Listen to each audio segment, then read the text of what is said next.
Hi అండి.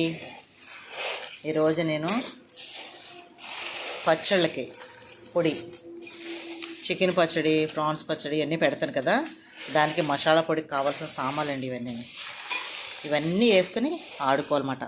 ఓకేనా? Process ఉంటుంది, సమానంగా ఉండాలి. అన్నీ కూడా ఎన్ని వేయాలో అన్నీ వేయాలి. ఓకేనా? సమానం అంటే అన్నీ సమానం కాదు. దీనికి ఎన్ని కావాలో, కిలో పౌడర్ కావాలనుకోండి, దానికి సంబంధించిన ఎన్ని వేయాలో, లవంగీలు ఎన్ని, లాలిక్కాయలు ఎన్ని, తర్వాత దాల్చిన చెక్క ఎన్ని, అనాస పువ్వు, జాజికాయ, జాపత్రి అన్నీ కూడా ఎన్నెన్ని వేయాలనేది కరెక్ట్గా నేను ఫుల్ వీడియో ఛానల్లో అప్లోడ్ చేస్తాను, చూడండి. బిర్యానీ పొడి ఇది, ఫ్రైడ్ రైస్కి, బిర్యానీస్కి, తర్వాత పచ్చళ్ళు పెట్టుకోవడానికి అన్నిటికి కూడా ఇదే పొడి. ఓకేనా? ఫుల్ వీడియో ఛానల్లో ఉంది, చూడండి. చాలా బాగుంటుంది ఈ పొడి. మనం బయట టేస్టింగ్ సాల్ట్ అది వేస్తారు కదా, అది ఏమీ లేకుండానే చాలా ఫ్లేవర్గా ఉంటుంది అనమాట ఈ పొడి అనేది. ఓకేనా? ఫుల్ వీడియో ఛానల్లో ఉంది, చూడండి. మంచి మంచి వీడియోస్ పెడతాను మీకు. ఛానల్ సపోర్ట్ చేయండి, సబ్స్క్రైబ్ చేసుకోండి. థ్యాంక్ యూ అండి.